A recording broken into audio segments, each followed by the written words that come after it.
Welcome back to this episode of Cope's Corner. I am your host, as always, Mike Copenaver, aka Real Mike. You can find me on Facebook, YouTube, and Twitter, all the likes of KOPESKORNER. I'm stoked to be here to talk about some UFC Vegas 58 that's going down this weekend. Then we also have the UFC 276 results from last weekend's bets that we just were positive on. So always good to have the green light in the back. So you see that there. I appreciate all you guys being here and who support the show. First and foremost, the first sponsor I'd like to thank of the show is Melon Brand Hats. It's a luxury line of hats that my boy Brian McDonald, one of the co-founders in high school, talked about how it'd have a hat line unlike anything else you've ever seen. They just sponsored CC Sabathia, and if you like golf, there's a dope spot for a golf tee on the side. Even though obviously he was a famous baseball player, plays a lot of golf on his off time, but they have some really cool stuff. The new Neon Collection Hydro Edition, which means they're waterproof, some are floatable. The hat on my head has a leather bill, suede underneath. This is one of the rare rose gold emblems, limited edition. So shout out to Melon Brand Hats, MELIN, for all their dope gear and the support. Secondly, I'd like to thank FoKaiStuff.com. It's FOKAI Stuff.com. It's Guamalian gear. It's my boy Rome. I dreamed up this island vibe wear. They have shirts, baby blankets, hats, all kinds of stuff. Fanny packs. Looks like the fanny packs are sold out, but still go support them over there. Get some dope stuff, and it supports all the islanders over in Guam. And they're great people at that. So, and then thirdly, most importantly, I'd like to thank SUA Law Group. It's my boy Brandon Sua, an attorney, one of the best attorneys ever in the area and then all around the world. He does family law, criminal defense, and personal injury. If you have anything that you need, especially criminal defense or personal injury, I can tell you firsthand, he absolutely dominates and devastates the DA when he walks in. They're all suited up like a G. So I appreciate SUA Law Group for making it possible to go live here on StreamYard and have the good quality content that we have. Mr. B, the MMA guy, will be my co-host for the night. What's up, Gary? Boxing MMA. What up, my dude? Appreciate you always supporting the show and me. But like I said, this weekend or last weekend was UFC 276 Adesanya versus Jared Cannonier. 1 second. Let me get you a screen share so you guys could see that.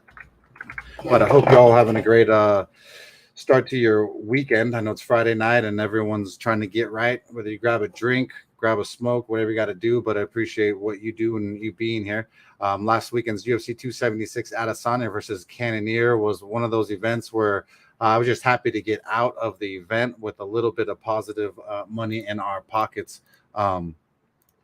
Still, let me pull it up. There we go. The first fight of the night on UFC 276, Adesanya versus Cannonier, was Julia Stolarenko took on Jessica Rose Clark. And I told y'all, motherfuckers, told y'all last week, go back, and I said it here, and I even B didn't want to hear it. We definitely need him to be on here so I can give him some shit with this one because he was mad that I was talking about how Jessica Rose Clark loves being on her back. So vulnerable to arm bars. My quote now lives on to be epic, but we called Stolarenko by armbar submission. It was 4-1 odds, plus 410. Put one unit down, cash that bet, baby. So we were up 4.1 units just to start the show. So let's fucking go, baby. I wish it could have just kept going like that. You pretty much wish that you just stopped right there. But if you just cash Stolarenko's money line or you cash that submission prop that we got there 4-1, like I said, go back on the YouTube and you can hear me quote it. Jessica Rose Clark loves being on her back. I wish it was with me at 2 a.m. in Vegas, but it's not. It is what it is. Don't tell my girl. She hates when I say stupid shit, but I gotta be real. I say what you guys think sometimes or what you might not think, so either way. But yeah, so that was the first fight of the night, and damn, I wish Mr. B is gonna jump in here very shortly. And then what's up, Brian Richardson? Appreciate you being here, my dude. Professional fisherman extraordinaire over there in Kansas City. Really, really good dudes. Supported the show since MMA for Money show that I was on iTunes, Twitch, or Stitcher, Spotify, all that stuff. So appreciate you being here, Ryan. But yeah, like I said, that was the first bet of the night, and we cashed $410, 4.1 units on Julia Stolarenko by armbar, and she fucking went real far with that armbar, and literally, it looked like she snapped Jessica Rose Clark's arm, but she definitely just did some major damage to that arm. I know Jessica Rose Clark was not happy at all with her saying that she held on a little longer than she should, but I mean, what do you want to do? It's the refs got to stop it, or you got to tap or scream or something, and he didn't do it fast enough, and she, so she just kept going on with it. But I loved it, especially calling it exactly the way I did here on Cope's Corner last week. So because of that fight right there, that's the only reason why we got the green light in the corner, because there was other fights that just did not go exactly as planned. And that was the next fight of the night. It was Macy Barber took on Jessica Evil Eye. Definitely not one of my best bets, but it was strictly because of the plus 260 number that was on Jessica Eye. It was gross. Definitely not my best work on that in the sense, but when the odds were going so far towards Macy Barber, and I didn't know that Jessica Eye was full on quitting and going into old OnlyFans mode, and she just wanted to show her ass and her teats instead of swinging them things. But either way, lost $100, 1 unit there, so we went from 4.1 units down to 3.1 units. So it was what it was. It makes me sick. I usually don't bet this kind of women's MMA, but Jessica Eye was a veteran. I felt like she had she could slightly do it versus Macy Barber if the Jessica Evil Eye that I know showed up, but she certainly did not show up. But the next fight of the night was another one that we cashed here. It was Uriah Hall took on Andre Muniz. And we called Andre Muniz here, said he'd be a little bit too big, strong, and have too much for Uriah Hall. Ended up cashing 1 unit here on the money line. It was a little bit hefty in the sense, but it was, you got to do it sometimes. But scary, a little scarier than I wanted to be, but I just felt like he was just better than Uriah Hall was, and just ended up grinding out a 3-round decision. Hopefully Mr. B, the MMA guy, jumps in this mix shortly so I could have someone to shoot some shit with. Man, let's see. The next fight of the night after that one was Dricus Du Plessis took on Brad Tavares. It was just back and forth all night, and Du Plessis ended up winning a 3-round unanimous decision. Looked really good versus the OG Brad Tavares. I put 1 unit down on Brad Tavares there. So we ended up getting one back on Andre Muniz. We went down 3.1, and then we're at 4.1, and then we lost another one right here. So we went to 3.1 units after we lost with Brad Tavares money line. I just felt like Brad Tavares, another veteran who throws really heavily. But man, Du Plessis looked really good in the sense, but it was, I believe it was dog money. Let me see real fast. 1 second. I don't know why it doesn't pop up faster. Plus 150. Yeah. So it was dog money, and you got it. You just got to do it sometimes. Especially you watch the line movement. Too many people are on one guy. And it's Brad Tavares, so it is what it is. Cheers, guys. So on that one, we lost 1 unit, back down to 3.1 units. So it's just like I said, it was wishy-washy all night, back and forth. And it wasn't for the 4.1 units that won on that arm bar. It probably would have been not a very good evening for myself. The event for a UFC pay-per-view, I mean, we're paying what, $80, and you're having a barbecue with friends over, and not very fun, man. Very disappointed to have such a big event. I smoked 28 pounds of pulled pork, and the pulled pork was definitely the highlight of the night, and then taking some money from my boy, which we will elaborate later on. But Du Plessis ended up winning a really impressive 3-round decision versus Brad Tavares. And then the next fight of the night was Ian Machado Gary took on Gabe Green. And man, Ian Gary looked good, man. Won a 3-round unanimous decision versus a very dangerous fighter, which is Gabe Green. I personally thought that this might be a tougher test for Ian Gary than some of his other past fights. But Gabe Green, I don't know if he was gun shy or if Ian Gary looked that good. I have been high on Ian Gary. I do like him a lot. Hunter for Life 33020. What's up, dude? I appreciate you supporting the show always. All the support from you guys makes the show what it is. Please like, subscribe, and show me some love, because I need all the help I can get being just a solo dude doing the damn thing.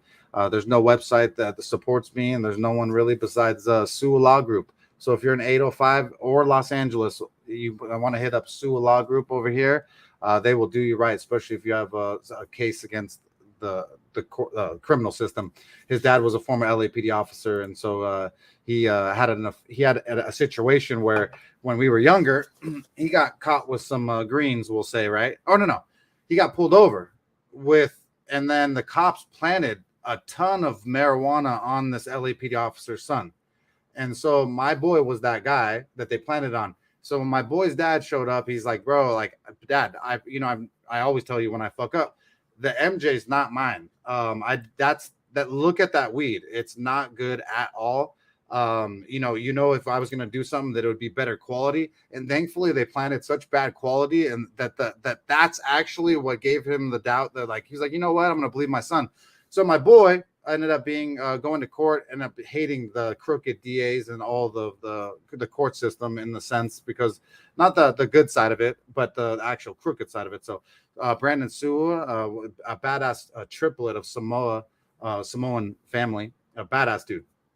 So he ended up fighting that case, winning, proving that he obviously didn't have that MJ from those crooked cops. Then he went to school to be an attorney, and now he's a criminal attorney with his own law firm over in Simi Valley. Super fucking cool dude. So either way, but yeah, Sua Law Group, thank you for making that possible to go live on StreamYard and give the good content. But yeah, Gary Machado looked absolutely amazing here. Did the damn thing versus Gabe Green, and won a 3-round decision. The next fight of the night was a disgusting one, in the sense, for me. I bet it. I bet Donald's Cowboys. It's a fucking fabulous story. It's a real thing. If you look back here in my corner right here, this is my dad. It was the LAPD officer, and so he knew the Sua officers as well from LAPD. So we've had a long history of our families knowing each other, and they're really good people, man. If you know Samoans, they are some of the best and most kind-hearted people there are. And so, yeah, dude, it's a great story on the fact that, like, so now, like, obviously you think that a cop's son would love the cops, which obviously he does. He loves good cops, but he hates bad cops, doesn't like the crooked DA. And so really, really cool story when it comes down to Brandon Sua, and the reason why he is now a attorney. So this fight, yeah. Donald Cowboy Cerrone took on Jim Miller for the second time. And I fucking have to apologize. I said, this is one of my errors. I put down $100, one unit on Donald Cowboy Cerrone, and I lost it here. And so from 3.1 down to 2.1 now units on the night. I plus 160 Donald Cowboy Cerrone with the black belt, or with the jiu-jitsu I thought he had. He ends up throwing a kick and falls backwards, and then Jim Miller ends up getting a guillotine choke, I believe, and ends up subbing him in the round 2. So Jim Miller defeated Donald Cerrone by submission in round 2. Then once again, Cowboy retires. And if you guys know that if someone's retiring, throw your whole fucking savings account pretty much on that fighter losing, like, every time. And the perfect example is Jessica she wanted to retire. She retired this weekend. She lost. Cowboy Cerrone, he retired this weekend. He lost. If your mind isn't in this game, and or you have money elsewhere, there is no way you're going to be as hungry as a dog as you once were.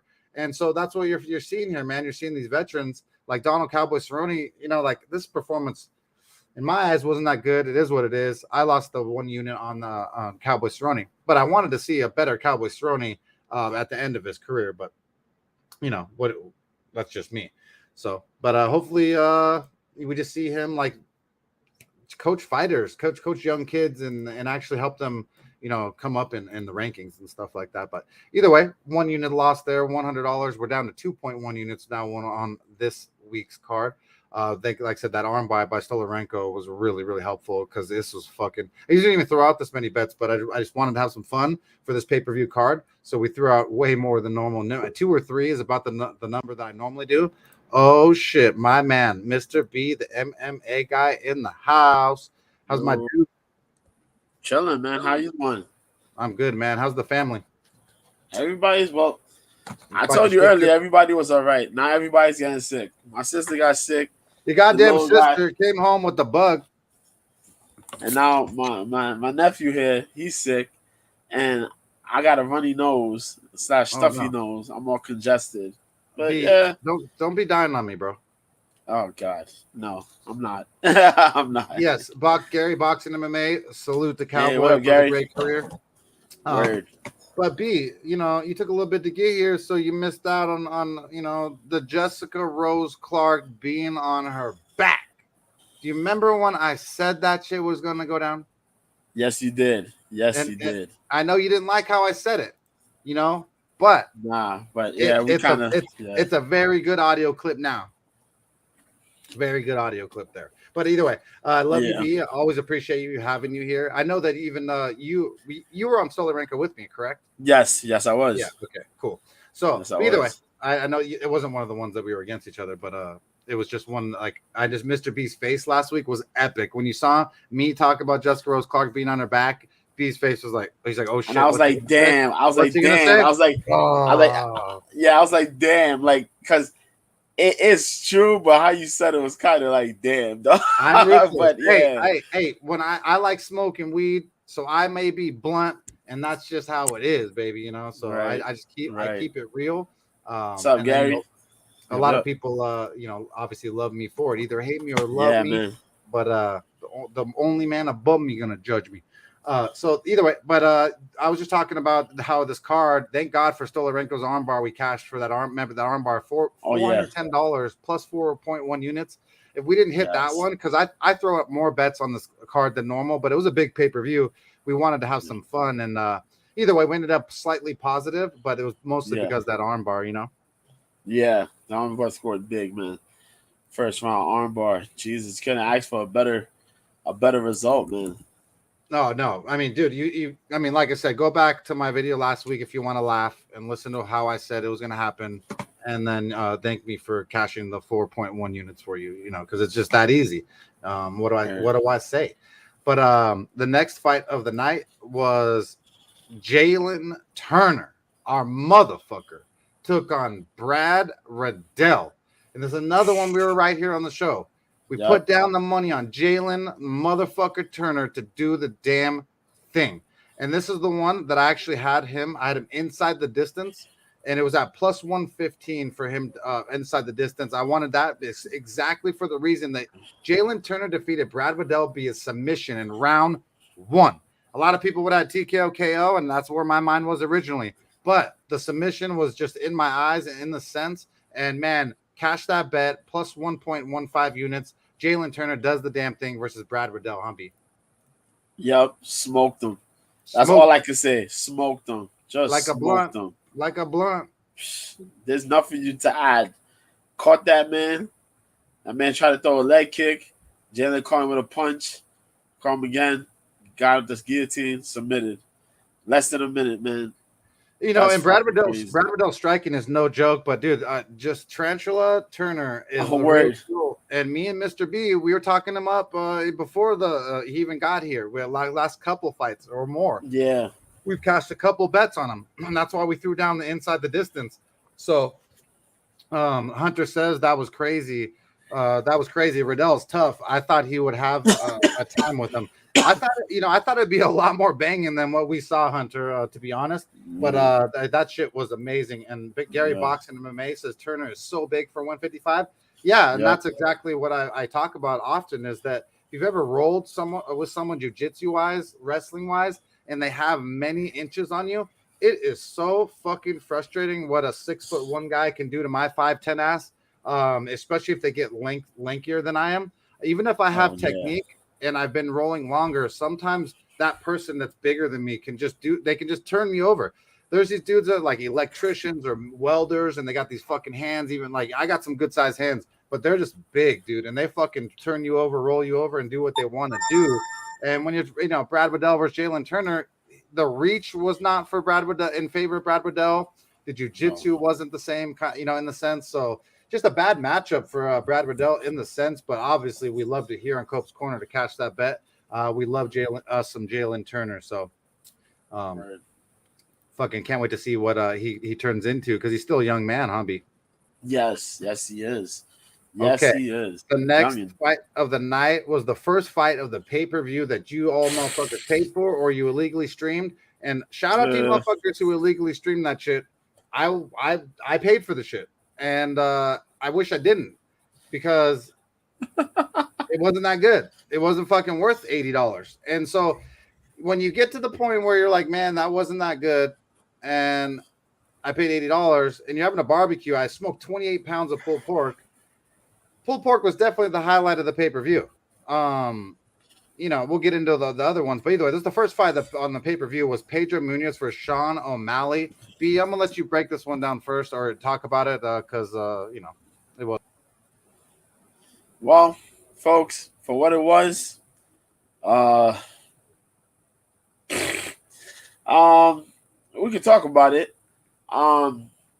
It was okay for what it was. Nothing much in activity really happened. If anything, to take. Go ahead. What do you make of Sugar Sean like gloating like the Pedro wanted a way out? Stupid, right? I think it was kind of stupid. It was real stupid BS. This guy got poked in the eye. He put pressure on Sean. Good job, Hunter. Yeah, he put pressure on Sean. He was looking to tag him. It's a weird thing that Sean does not. I don't know if Sean has this weird, it's a weird tendency, but man, oh man, people got to start paying attention to it. This guy does not know how to check kicks or counter offer kicks or some shit. But it's just odd watching that man fight. He'd rather sit there and absorb leg kicks or some shit. But Pedro was putting pressure. He tied Pedro a little bit, but Pedro tied him a little bit as well. But he put forward pressure on him. They gave Pedro the first round. O'Malley was upset talking about, Pedro didn't win it. Pedro won it just on simple things that he did alone. Then we had that second round. Things kind of, for what it was there, a little pressure. The eye poke came in. Pedro got poked in the eye. Pedro got legitimately poked in his eye. He got a cornea abrasion and shit. They stopped the fight. Yeah, it was fucking crazy. It's funny because all the people on Twitter, they're like, "Oh my god, he's fucking closing the wrong eye." And if you take a selfie on someone's cell phone, it flips your face around backwards. It's a mirror. Yeah. And so just use your fucking brain, people, real fast. And okay, so I get it. There could be people lying, but look at his ears. There's one ear. He had one ear and the other. One ear is like shaped with a little U dip. The other one is solid. So if you pay attention to the one he's closing from the beginning, and then the ears, it all matches up to the same eye. Obviously we wanted to see more. I want to see more too. I want to see more. Yeah. I'm usually the first motherfucker to jump on a dude's throat, especially when I paid $80 to watch some people die today, and I didn't see shit besides an eye poke and a little bit of a fucking some rainbow colors from Sean O'Malley. Yeah. Is what it is. I hope that Pedro's eye doesn't get permanent damage. Those eye pokes are serious after Mike Bisping lost his eye. Sean O'Malley's trying to sell up. You know what I mean? He's trying to sell up. Say he did well enough. I don't think he wants to try to fight Pedro again, but I think that they're gonna try to run that back, man. I think Pedro's gonna be out there to look for that fight, and I think Pedro's strategy going into that fight was pretty smart. To play really level-headed. I don't think O'Malley was expecting that shit, or for him to start whipping on leg kicks. Yeah. And O'Malley really got to get some defense or some shit off of his leg kicks, because golly, those little chicken legs, he's gonna lose his legs, bro. Yeah, those ankles aren't the best, and I ain't hating. I got the same little ones. I don't want no kicks on my damn ankles either. So, but either way, I wanted to see something more fun than that, and thank God the next fight of the night was exactly that, and this is what we paid for. Robbie Ruthless Lawler took on Brian Bam Bam Barberina in a fucking war that everybody pays to watch UFC, to watch someone die today, and that's exactly what we did. But in this case here, we had to see an old lion get sacrificed. I didn't want to see it. I was rooting for Ruthless Robbie Lawler. I had one unit down on him at dog money at the even plus 100. But man, this fucking fight was phenomenal. Robbie gave his heart, he gave his soul, and he was in there, and he had chances many times in the fight. So this wasn't like a veteran just absolutely getting slaughtered. It was an absolute beautiful performance between Robbie Ruthless Lawler versus Brian Bam Bam Barberina. But Bam Bam is about that life. Defeated Robbie Lawler via KO. TKO in round 2. How about it, B? Real good fight. Let's keep it 100, man. It was a good fight. Epic. The results were kind of, well, not quite surprising, a little bit surprising, but I respect it, man. I lost $100 and it was still good. So that's how fucking Yeah, good the fight was. you know, back and forth, man. Robbie was picking up a little bit. Brian picked up, started throwing random ass shots with that high output. Robbie started catching up. They both threw some pretty damn good shots. Robbie started tagging him up, hurting him a little bit. That second round came, you know, he turned it up a little bit, but then Brian just said, take a deep breath, and then unleashed hell on Robbie, man. And then Robbie started gassing. Robbie was gassing a little bad, man. Took too much of that output from Brian, and Brian just poured it on, man. Epic, and to dude. see Robbie get stopped like that, that was crazy, bro. It was But so fucking good, dude. That was one. oh my god, it was a good fight, though. Been watching UFC since blessed to be watching since the very beginning with my dad and my brother War Machine. And so this fight was definitely top 5, 10 for sure. 5 is definitely, I'd have to go back and go through it, but it was definitely top 10 UFC fights in my opinion. I absolutely love the heart displayed by both these dudes. Definitely, I think it was fight of the night, right, B? Yes, it was. Yes, it was. It became fight of the night. Yes, yes. So either way, lost 1 unit there on Ruthless Robbie Lawler, but I mean, he gave his all, and that's exactly what we want to see on an underdog fighter. So like I said, we were wishy-washy back and forth all night, and then we were down to 1.2 units, I believe, right there after losing with Ruthless Robbie Lawler. But the fight was just so good that it was just phenomenal, man. The next fight of the night was an absolute banger. We had Sean Strickland versus Alex Pereira, and holy shit, folks! This is if you go back here last week, another one that I'm very proud of calling exactly to the T. I told you that Sean Strickland was not the brightest star in the solar system. He was going to be there to bang. He had way too much pride. And that's exactly what he did. He stood with one of the best kickboxers of all time, and Alex Pereira beat the fuck out of him. KO, TKO in round 1. Cash that bet here for Cope's Corner. We had the money line on Alex Pereira. I mean, one of the best bets you could possibly make. Alex Pereira does the damn thing. I cannot wait to watch him and Izzy do the damn thing. How about this fight, B? Amazing fight. Real good performance by Alex Pereira. Sean Strickland is an idiot. I don't know which way to cut it. Sean is an idiot to really walk there and think that you are going to stand and throw down with a guy as fucking proficient as Alex Pereira is in standards in striking was fucking ridiculous. Stupid. Just stupid. Just stupid, man. And just to be marching forward with no real type of defensive idea. Bro, it was exactly like, what the fuck are you doing? Remember when I said he was so flat-footed and he leaves his chin out there? Yup, and that left hand was gonna land. And you know that what? Left. We called the left, and that's exactly what I believe landed. Yeah. Exactly. Yeah. And Alex was gonna land that left, and that motherfucker's chin.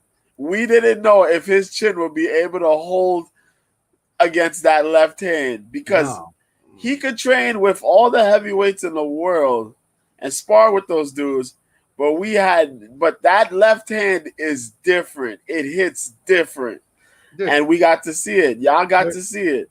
That thing caught Strickland, and Strickland was in La La Land. Yeah, and there's levels to this game, and that's exactly if you go back last week and you hear me here, I'm telling you, there's if this was my brother War Machine versus a guy that this decorated, I'm betting the other guy, and it's my damn brother. And I have been known to bet on my brother and against him, and multiple times cashed him and cashed against him because I know when my brother's going to lose for certain things like wrestling, striking advantages. And this here, if this was my bro with Sean Strickland, who I've said Sean Strickland reminds me so much of my brother being an absolute idiot on Twitter, dude, to the T. He might be trailer park trash family of mine. I don't even know. I got to ask my dad, but he's not alive, so I can't even ask him that question.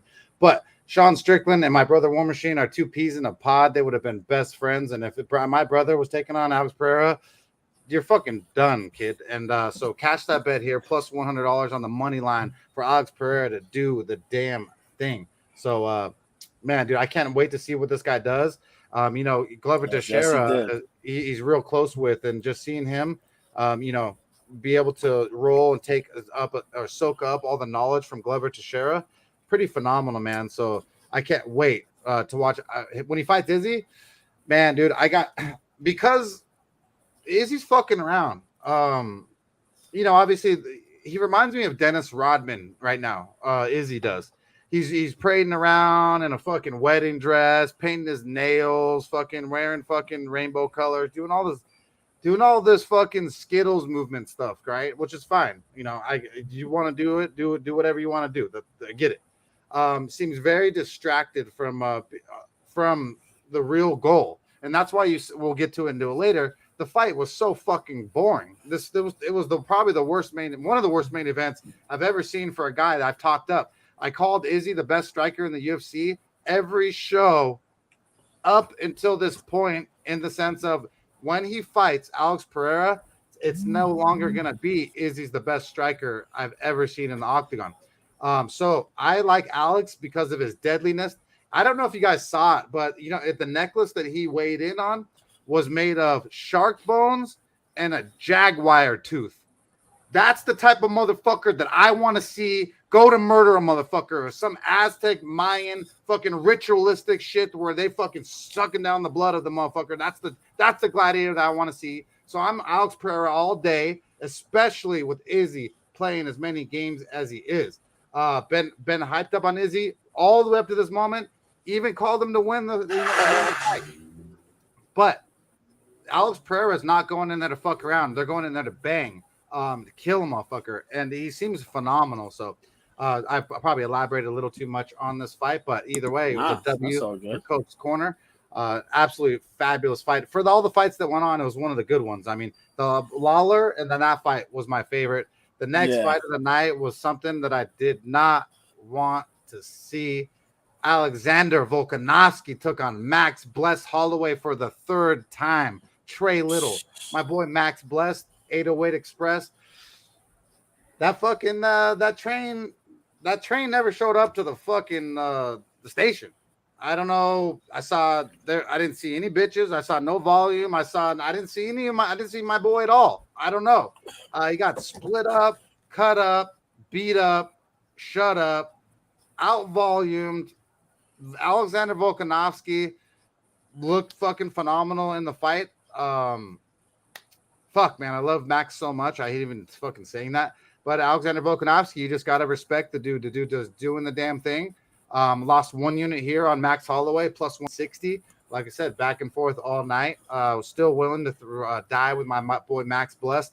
Felt like he won the second one, so that's why the odds on the plus 160 thought it was a gift in the sense of odds. Either way, lost 1 unit there on Max Bless. But Alexander Volkanovski, amazing performance versus our boy. What do you say about it, B? Masterclass. That's all I can say on that. Straight up masterclass. The fact that this man limited his leg kicking and put a lot of it behind his jabs and 1-2s is fucking amazing. He took the leg kicks and limited his leg kicking because of the fact he knew Max was going to be prepared for that shit, and offset a lot of Max's movement and Max's striking with the fucking jab. That is insane, bro. The way he timed his jab to outbeat Max's jab is crazy. The fact he put the 1-2s, he limited a lot of Max's stuff and just stuck on him, while limited the leg kicks and just put it on a hand fight. Where, Volk has a similar arm reach to Max, almost. You know what I mean? And it's like, wow. I know, it was crazy. Even though Max was like, my fault. Even though Max was trying to get into it, he just couldn't, and he just beat that man for 5 rounds straight, all 5 rounds. When's the last time that happened to Max?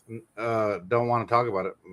God, when was the last time? 5 rounds, people. Max got smoked in 5 rounds straight.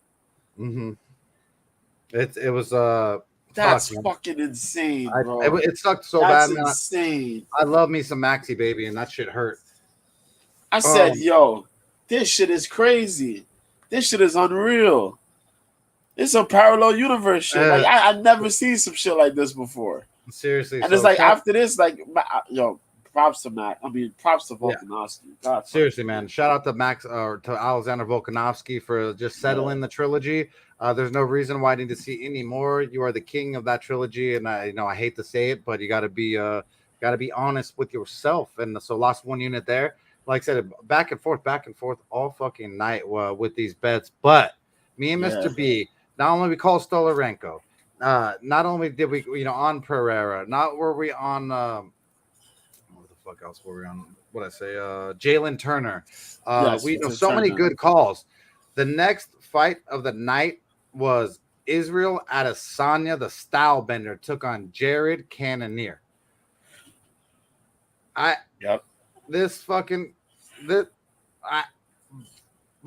I don't even, so fucking boring. Worst fucking fight I've ever seen a decorated kickboxer like Izzy do. I feel like he lacked volume. I felt like he wasn't even barely there.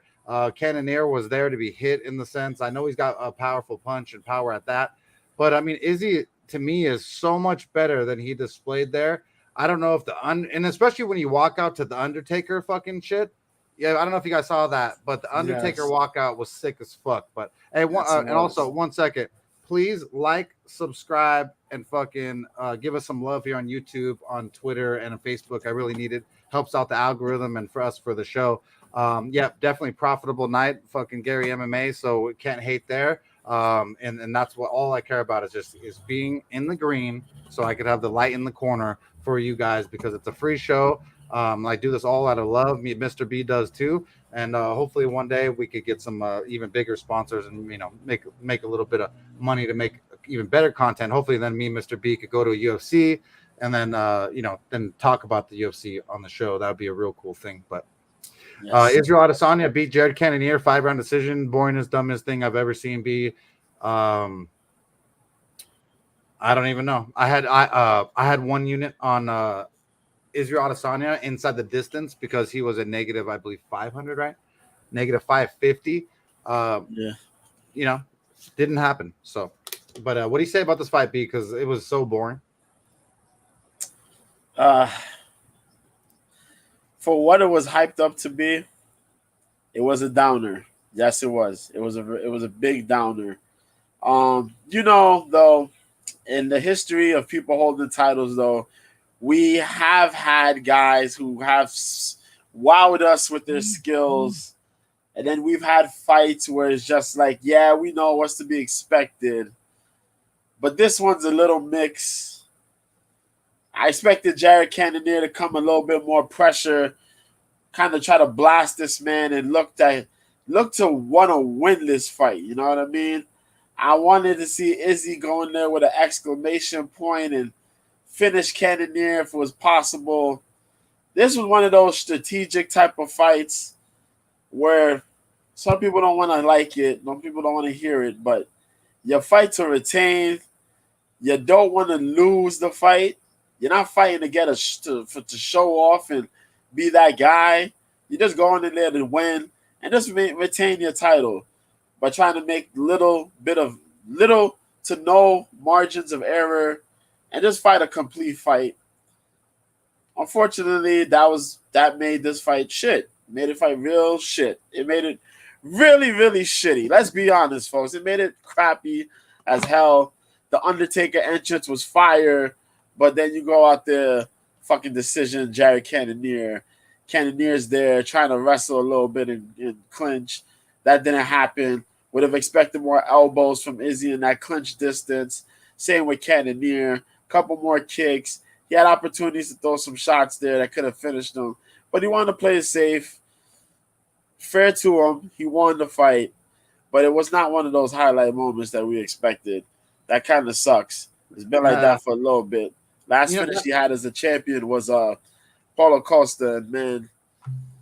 I don't like to get into conspiracy theories much, but this is when the over was at 4.5, right? Yeah. Boring ass fight where I felt like Izzy is so much better. I feel like he could do more. Doesn't do more. The over most people, because Izzy was a negative 550, can't bet $550 to make 100. So at that point, bettors throw down on the under. The under was under 4.5. Under did not cash. The over hit. Boring event. Either way, UFC 276. You got my fucking $80. The barbecue. Oh, holy shit! I almost forgot, B. What's You up? guys remember last week when my boy JJ was on the fucking show talking all kinds of shit? You guys remember that? He was talking all kinds of shit about Cannonier's gonna win, that Adesanya's gonna lose. So I put up $60 versus his 20, right? $60 versus his 20. Hold on a second. Let me I'm gonna pull up this this picture for you guys. I sent it. Did I send it to you or did I tag you in it, B? I think you posted it. You tagged it. I tagged it. Okay, hold on. Yeah, you tagged me in it. Yeah, you did tag me in it. We gotta get the picture because it's fucking phenomenal, guys. Like, because after the fact that the show or UFC pay-per-view was so weak. Oh, wow. I should learn what I'm doing real fast. Shit was hilarious though. Yeah, it's so awesome. Here we go. 1 second. You got it? Oh, yep, I gotta get it. Sorry. So this right here, if you guys can see, is the $20 that my boy bet me. First, my 60. Cash that fucking bet, all right? That was the best part of the night besides my 28 pounds of pulled pork. My boy is the dude walking away, JJ. I should be here to defend his honor, but he was obviously because he lost, he wanted to ignore the show today. But it's okay, JJ. We got you covered, kid. I got pictures. So I originally told him, I said, so he came over and he gave me the 20, and I wasn't ready with the camera. So I was like, whoa. I said, wait, come back here. And I said, why don't you hand me the 20 so I can see, I want you to like hand it to me and I'll take the picture. And he was, fuck you. And he walked away. And so I was like, you know what? 20 walking away was just as good as anything. So cash that fucking $20 versus my best friend, JJ. He ain't here to say shit. All right. So, what's up then, bro? What's up? What's up then? What's up? So that was UFC 276. Fucking terrible event, but the best part of the night was exactly that bet there with me and my boy. This weekend, we have a different event. It's a free one. And usually the free ones end up being better than the ones that are actually fucking you pay for. And it's disgusting that you can pay $80 and the event be not as good as the ones that are free. We got UFC Fight Night, Vegas 58, a bunch of different names. Dos Anjos versus Fiziev. It is going to be an absolute banger, and there's going to be an amazing scrap between a veteran OG versus one of the best strikers in the division that's came up in a long time. The first fight of the night is Ronnie Lawrence takes on Syed Kakamanov. That's my best hit on that. If B could do better, which you might, we'll jump into that. But Ronnie Lawrence, I absolutely I'm feeling him a lot. He's 8-1. He's 8-1. He calls himself the Heat. He's 30 years old. He's 5'8" with a 70.5-inch reach. He's on a 5-fight win streak, fighting out of Tennessee. Last took on Mana Martinez. Mana Martinez has some power, ended up winning a unanimous decision because of his wrestling. Even when he got hit, just constant wrestling, chain wrestling, back and forth. This Ronnie Lawrence's wrestling is his key and his path to victory. I love wrestlers, love jiu-jitsu players. Right now, the odds makers have Ronnie Lawrence. 1 second, is a negative 120 favorite on 5 dimes, a plus 110 comeback for Syed. I like Ronnie Lawrence. I think because of his wrestling and because of his smothering game, I think that he absolutely can take Syed Kurbanov down, make it so his striking is almost non-existent. But I'll jump into Syed Kurbanov. He's 9-2. He's 26 years old. He's 3-fight win streak. He's 5'8" with a 69-inch reach. Fighting out of California, so it's the best thing he's done. Last took on Trevin Jones, ended up winning by guillotine choke, and then he took on a dude in CFFC who's 8-4. And then Askar he beat. He's definitely taken on some competition, but when he wins, there's usually by punches or strikes is his thing. I think he's not going to have any space at all for Ronnie Lawrence or with Ronnie Lawrence. I think Ronnie Lawrence is going to take him down. Just repeat, reuse, and just absolutely dominate him for a 3-round decision. So I'm throwing down first bet of the night. It seems to be a theme. Throwing down on Ronnie Lawrence, 1.2 units. I think he does it versus Sayed. What do you say, B? I'm going with Ronnie Lawrence as well. Yes. Well, yeah. When B agrees with me, I fucking love it. He didn't know what I was picking. Facts. Said Yakub, Hakarmanov here, is okay. He's okay. Let's see. The Trevin Jones fight, he was kind of getting beat up with Trevin Jones in the wrestling department. Trevin kind of gassed out, got caught in that guillotine choke. I remember that's how it went. So I can see Ronnie jumping in there and getting the grappling off early and often.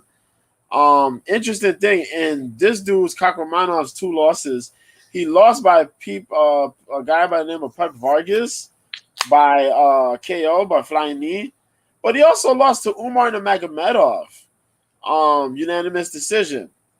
So he's there to get wrestled bad. As I said, Trevin Jones did the same shit. And Ronnie Lawrence is really proficient.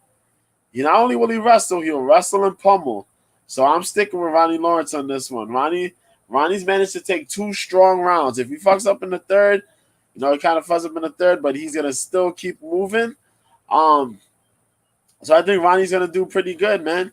We'll just go with the decision, yeah, but we could probably see a finish, but I'm thinking decision though. I'm thinking more decision. I like the decision too. That's almost what I was feeling to bet initially, because money line is a little bit safer. You never know exactly what could happen. Yeah, Ronnie Lawrence wins by decision is a plus 160, negative 130. It's like I gotta have like plus 200 for me to like leave the negative 135 money line. But it's not a bad bet. I do like Ronnie Lawrence by money line. That's what I'm betting, 1.35 or 1.2. What do 5 times have? 5 times got 1.2 units. So negative 120. I'm throwing down 1.2 units. Ronnie Lawrence to do the damn thing on the money line.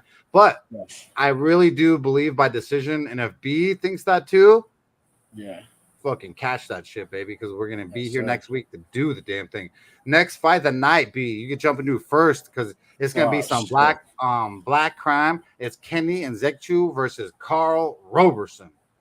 Yo, I questioned some of these fights on this card. I didn't question this shit, but Jesus Christ.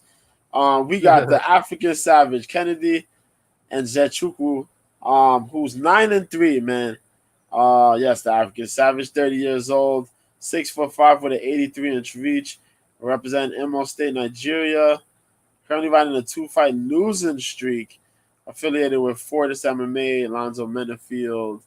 I think we got, is Ryan Spann in there? I think so. Cheyenne Velismas, Uriah Hall. But yeah, he lost his last 2 fights there by Nick Nagumaranu, split decision. That was a close fight. Da-Un Jung beat that man with standing elbows in 3 minutes, 4 seconds of round 1. He had a 3-fight win streak where he beat Danilo Marquez, Carlos Ulberg, both of them by KO TKO. Kind of beat Marquez up with a standing TKO and knocked out Ulberg. Amazing shit. And then he won unanimous decision against Darko Stosic, where Stosic kept kicking him in the dick. That shit was crazy. But he's going up against Carl Roberson. Now, Roberson had issues with weight.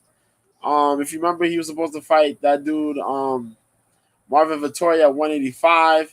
That shit didn't go well with the weight cutting. He's been dancing between 185 and 205. Mixed results there. Roberson, baby K, 31 years old, 6'1" with the 74-inch reach out of United States, the U.S. Next to New Jersey. Representing Killer B Combat Sports. Currently riding a 3-fight losing streak where he lost to Killer Roundtree his last fight, hooks to the body. Remember that shit? That shit was brutal the second round. Brendan Allen caught him with a heel hook because Stupid wanted to stand there.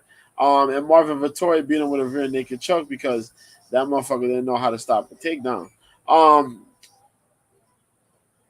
Carl Roberson's been kind of iffy, man. The man's a kickboxer, but his striking is kind of selective. He's a little bit hesitant. He does go for occasional takedowns here and there, but he's gonna be shorthanded against. Yes. So he has like go ahead. He got it's limited stuff. It's limited stuff. Against a guy like Kennedy, Kennedy's gonna have a long ass reach advantage, a lot of power because he's more of a defined 205er. Kennedy does have some fight IQ issues though sometimes, but I think he should be the guy to come in here and tag up on Roberson early and often, and then look for a finish. I think he gets the finish. I think we probably get a finish within 2 rounds, man. Roberson is, he's so fucking mixy, man. So mixy. And this three fight losing streak is showing it, man. I think Kennedy's gonna get in there, land heavy and blast away, man. I said within 2 rounds. But yeah, I'm taking Kennedy, man. I love when you and I agree on something. I absolutely agree. Well, the problem here is the length and reach advantage is crazy. We're talking about 83-inch reach versus the 74-inch reach. That's almost fucking as long as me to be fucking over there in New York from Cali. That shit's so fucking long. It's crazy. If you look at the way in the Afghan Savage, Kenny and Jigtu was just big, bro. Like, there's no way that this kid should not win this fight, other than the fact that he mentally quits in there, which I don't see that on him. Years ago I might have seen that, but 30 years old now, I feel like he's got the higher ceiling. I'm actually going to be throwing down on Kennedy and Nzechukwu. I think that he, with the reach advantage and with everything that I'm seeing there's no way that I'm not throwing down the negative 137 favorite, plus 127 comeback for Carl Roberson. I want Carl Roberson to prove it to me, but that reach advantage and Kennedy Nzechukwu's athleticism and everything that he offers, I feel like he could get Carl in the clinch, knee him in his stomach, knee him in his ribs, fucking bust a rib, just devastate his body if he wants to. We'll be back here next week to see exactly what happens, but $100, $137, 1.37 units going down on Kennedy Nzechukwu's money line via 5 dimes. I feel like he's the better athlete. So I'm glad that you agree, B, because it's not like me and Mr. B always come in here and we talk about exactly what's going to happen, but I love when B agrees. The next fight of the night is David Onama versus Garrett Armfield. You want it first, B, or you want me to get it? No, you can get it. You can get it. All right. Well, we got David Onama. Absolutely amazing prospect. Called himself the Silent Assassin. He's 9-1. He's 28 years young, 5'11" with a 74-inch reach. He's on a 1-fight win streak. Fights out of Glory MMA, which is the absolute best thing about him, in my opinion. You got James Krause over there, who me and Mr. B are huge fans of, having him in the corner. Very high fight IQ. He last took on Gabriel Mowgli Benitez and devastated him with punches and standing TKO round 1. He took on Mason Jones in his first fight ever into the UFC, which Mason Jones, if you guys go back and watch that fight, that dude's a tough white motherfucker, dude. That dude is amazing in the sense he got good striking, good takedown defense, all around good game. Only thing that he might be is that he's hittable. So either way, he lost to Mason Jones first fight, UFC jitters, all the things that could happen. He's taking this fight. This fight's on late notice for Garrett Armfield, correct, B? Yes, it is. Garrett Armfield is 8-2. He's 25 years young himself, 5'7" with a 71-inch reach. He's on a 3-fight win streak, fighting out of Florida. He last took on Stephen Graham, and he won by strikes in round 1. That dude was 10-5. But he's fought really, really low-level competition in the sense, 6-3, 1-0, 4-1, 4-1-1 versus, like 8-11 as a dude he beat, 2-11. He did fight David Onama back in his amateur career. Is the last fight of his amateur career.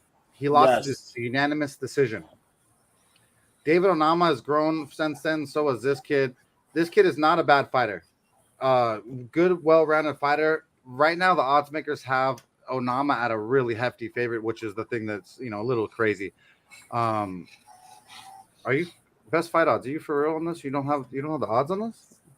I believe it was negative 550 or negative 750 for David Onama. Garrett Armfield's a plus 550, depending on where the books you go. Very happy. I'm going with David Onama here. I think that he is the better athlete. The reach advantage is 3 inches. The height advantage is 4 plus. What do you say, B? Yeah. Yeah, I'm with you on this one, man. Uh, Garrett Armfield currently won a title, but yeah, his competition hasn't really been that big of a deal, man. His competition is a little bit more on the losing side than on the winning side compared to Onama. Um, Not to say that Armfield does have some good wins. Yeah, a couple submissions, KO TKO wins. Onama though is a little bit more skilled. He's fought a little bit more guys in the division. Well, he's fought more guys in the UFC. He's been pretty well. The fight with Mason Jones, that was a weight class above, but that shit was a hell of a fight against Mason. And Gabriel Benitez, they gave Benitez got annihilated. I think with Armfield here, this is a rematch from a while back in the amateurs. But I think Onama has the skill set. He has the coaching to get this done. I think he can mix this up and get a little bit of the more wrestling in here. Get more wrestling and then pound out a victory here. More so than just try to go on there in the feet and just look for, to rush in and just cold cock this guy. Just mix it up a little bit. Doesn't play on a low easy side and then go in for the finish. You know what I mean? Yeah. But we'll see if Armfield can surprise some people. But I'm definitely going for Onama in there, man. The odds makers it's crazy. The odds are crazy, but yeah, man, I'm gonna take Onama. Yeah. I mean, I wouldn't put my whole house on it, but I like Onama here. The next fight of the night is Cody Brundage takes on Tresson Gore. I'm gonna let you jump in that first, B. Yes, this was an interesting fight here, man. 185, man. We got A Cody good fight. Brundage. Yeah, these were one of the last 3 guys, if I actually remember, the 3 people that were they were weighing off at weigh-ins today. Brundage, Gore, and Courtney. No, Cynthia Calvillo. But yeah, Brundage made weight. That's what's up. So we got Cody Brundage, 28 years old, 6 foot tall with a 72-inch reach. Representing that Factory X of Mark Montoya, currently riding a 1-fight win streak. I like the Colorado area there. His last win was against Dalcha Lungiambula, where he beat him by a guillotine choke, 3 minutes 41 seconds in round 1. Pretty good. He fought Nick Maximov and lost by unanimous decision. He fought Joseph Kopshot. He won by arm triangle choke in the 3rd round. And he lost to William Knight on the Contender Series by elbows to ground and pound. He has a pretty good record. A lot of wins by KOs, TKOs, and submissions. Has a really good wrestling game. He's going up against Tresson Gore, though. And we got Mr. Vicious Tresson Gore. A guy who was on last season's Tough. Did pretty well for himself. Had that bad injury, though. Super entertaining. Yes. 28 years old, 6 foot tall with a 75-inch reach. On a 1-fight losing streak. Right now in South Carolina. He got a little bit of a mix-up with AT&T. ATT, man. Jesus Christ. I'm going to call it AT&T. What's wrong with me? His last fight was actually a loss. And his first loss against Brian Battle, where he lost by unanimous decision. It was kind of heated. Before that, though, on the show, he beat Gilbert Urbina and Ryder Newman. He beat Urbina by KO round 2. And Ryder Newman, he won by decision. He beat Christian Eccles by a choke round 1. He had a doctor stoppage and a split decision. Tresson Gore is stepping up his jiu-jitsu game. I like his striking game. He's very calm, very relaxed, but he carries a lot of power, bro. A lot of crazy potential. If you've seen the show, then you understand there's insane power in everything he throws, especially those leg kicks, boy. Those legs are massive. Those kicks are powerful. He's thick. He's thick. So. Yes, he's thick. He a thick boy. And Jesus Christ, man. For Cody to come in here, Cody's gonna have to avoid those leg kicks. I think Cody's gonna try to look to get some wrestling in there, avoid the kicks. I don't think there's gonna be any type of avoidance. He's not to try to catch one of those kicks for a takedown. If he can't catch the kick, he's pretty fucked up, man. And Trey Sean will probably keep distance and look for shots. Look for shots and then possibly win the fight. Play a little bit more in a technical game. Hopefully his takedown defense holds up, because if not, then Brundage will more than likely go for the wrestling and get the takedowns and then look to punish Trey Sean. But I believe Trey Sean will bounce back here. So I'm going with Trey Sean. He'll bounce back strong here against Cody Brundage. I think so. So we're going to take Trey Sean, man. Nice, dude. So right now, one second, we got a little bit of breaking news. I got a little Twitter inbox. Diana Belbita, UFC fighter, one of the in women's MMA. My boy, the Bane MMA. Of course, I guess he's hollering. They talk a lot. The Bane Davis. If you're not following him, he's the fucking man, dude. So Diana Belbita, shout out to you, UFC fighter. Look at this post from this lady. Like, so smoking hot. It's not even funny. But Ben Davis owns claims to it. Okay, so out of respect, I said, your wife is beautiful, right? And Diana, she responds, former wife. Oh man. So I don't know what happened, Ben, but I love you, bro. You gotta give it back. You cannot lose Diana. She's way too smoking hot. So back to the fights. So Coney Brundage versus Treshawn Gore. This one here is right off the bat, everything was like, oh, I love Treshawn Gore. I really related to him on the Ultimate Fighter when he talked about, I believe it was his grandmother passed away and she came to him in a dream, and she told him a message. And like, I really, being Native American that I am, from my mother's side on the Flores, the Mexican side, I love the spiritual aspect of being in touch with your ancestors and loving your family and all that. So I fell in love with Treshawn Gore on the show. Dude's tough. He's a hard ass worker. He everything he has, he worked hard for. I thought that Treshawn Gore was going to be at least equal to in size of Cody Brundage. But you saw the weigh-in, right, B? Yes, I did. Brundage is a big motherfucker. Yeah, he's huge. And so then all of a sudden I start thinking about, damn, this, are you blinded by your love? And so I don't think so. I love Treshawn Gore. I think that this dude is the real deal. If he gets taken down repeatedly and smothered like a wet blanket, he is going to end up losing this fight. I really feel like he's too strong. He is longer, right? No, same size. So I said that's what tripped me out. 6 foot, both listed, but Cody Brundage looked bigger in my opinion. So maybe the stats were inflated for my boy Treshawn. I'm picking Treshawn Gore right now. Odds makers have Treshawn Gore at a -135 favorite on 5 times, plus 125 comeback for Cody Brundage. I'm not betting it, but I have Treshawn Gore picked here. I think that's my love for him. So do not bet this fight. This is not one of those fights where I know like 100%, like I'm slamming this motherfucker.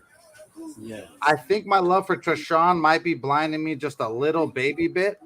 But it is what it is. So the next fight of the night is Antonina Shevchenko takes on Courtney Cast Iron Casey. And shit. This is low level women's MMA fight, but Antonino Shevchenko Light. Shevchenko Light is what I've nicknamed him for a long time. Yes. She looking real good though, bro.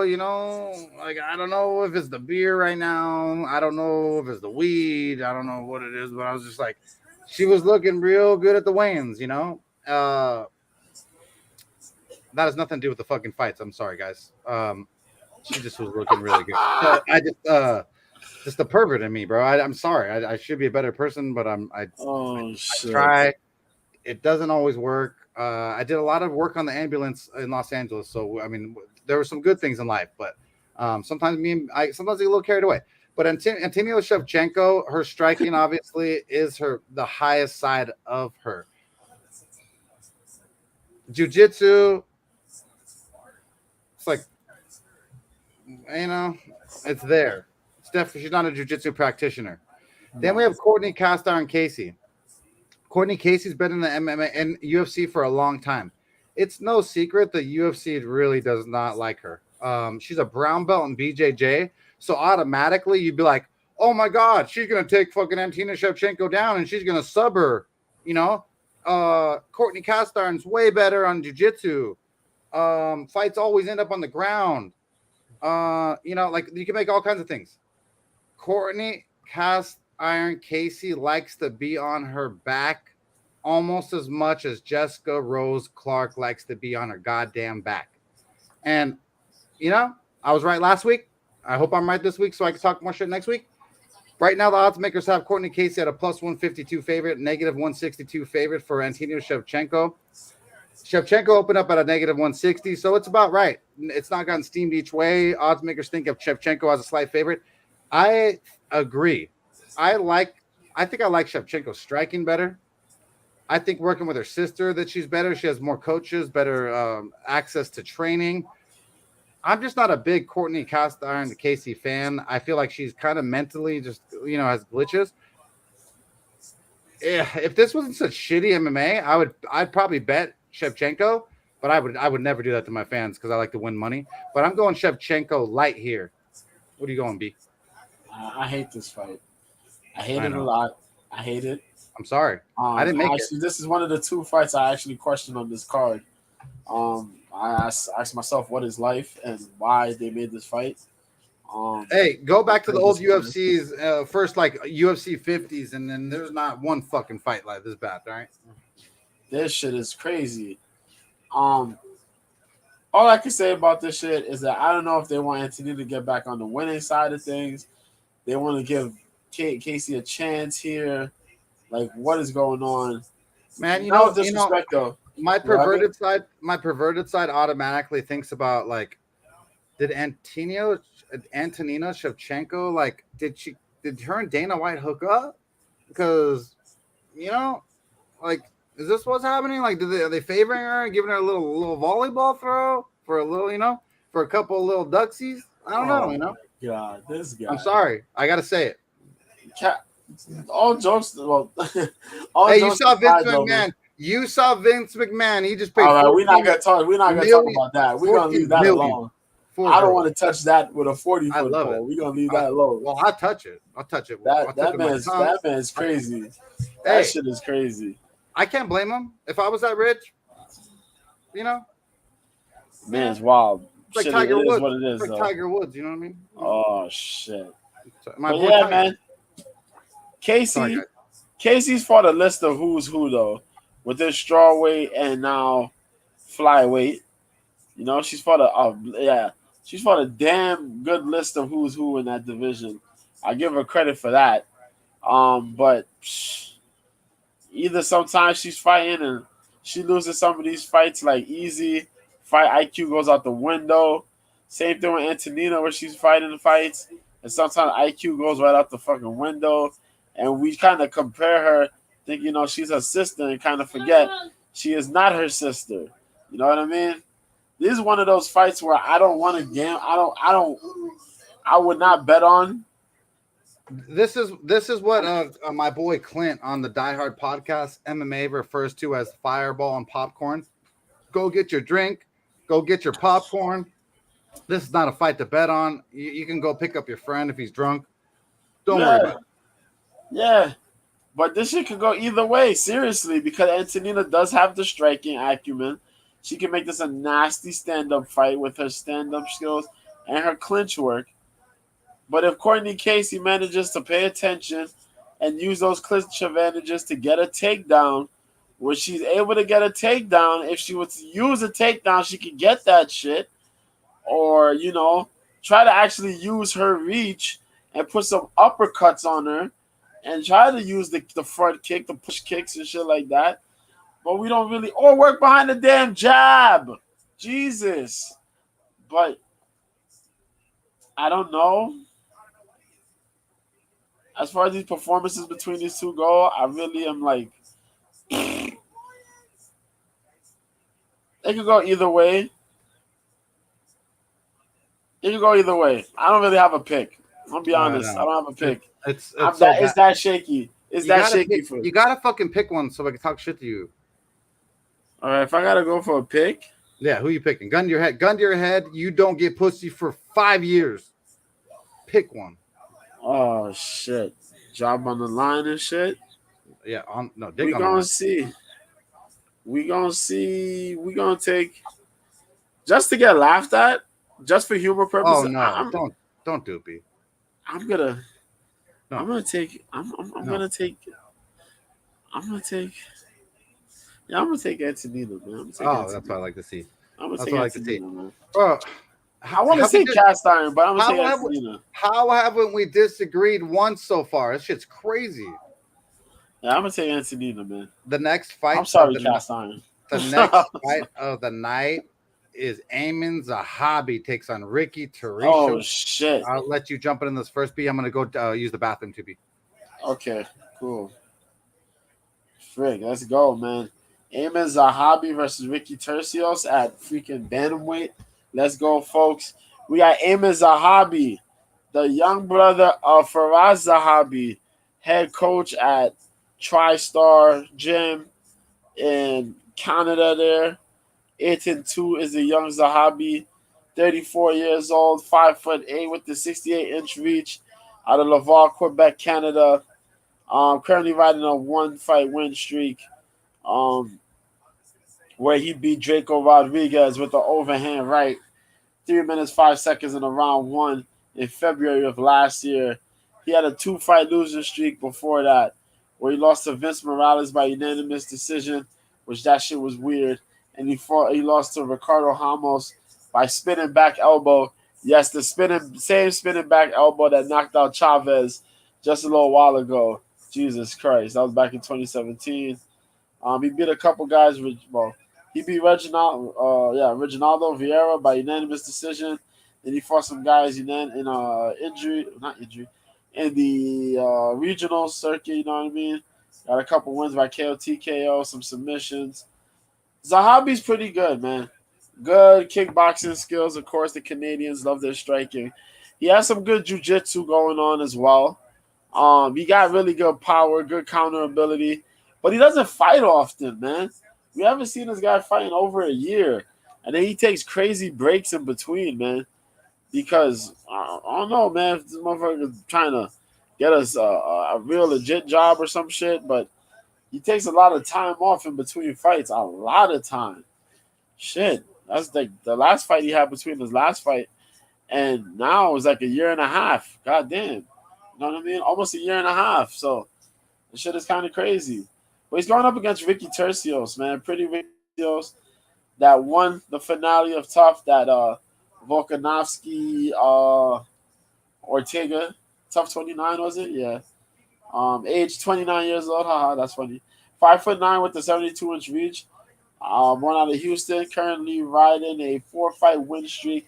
Affiliated with Team Alpha Male, man. Last fight he had was for that Tough champion, that Tough winner trophy against Brady Heinstein, man. Shout out to Brady. I wish he'd come back and fight. Dude is tough, man. Good split decision. He's a fireman now, right? I think so. Yeah. Well, Ludovic Shalinian. Hey, firemen make more money in the long run, and you have a pension. You have to take care of your family. I told my brother War Machine the same thing. I was like, hey, bro, I will make more money than you in the long run. And he was like, oh, yeah, no way, pussy. No way, fucking pussy. That's how my brother was. He fought Ludovic Solinian and Daniel Argueta. On the show. Beat them both by unanimous decision. Before that, he beat a guy named Caleb Pederet. by armbar, 4 minutes 24 seconds in round 2.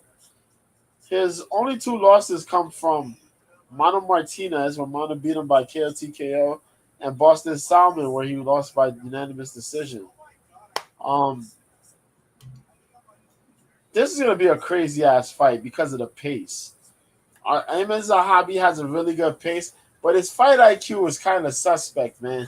He gets grabbed up by some of these wrestlers quite often. I'm not a fan of that shit. He does have the good striking. Sometimes he kind of overestimates that range type of thing when he tries to find his range.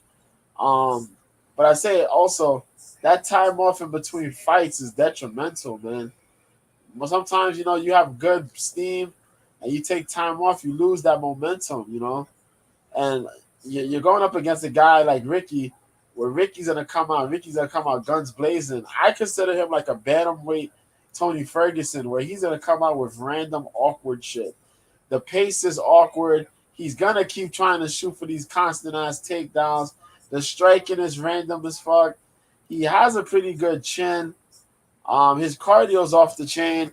I think he's going to keep pressuring Zahabi and eventually get a takedown. If he gets one takedown, guarantees he's going to get more.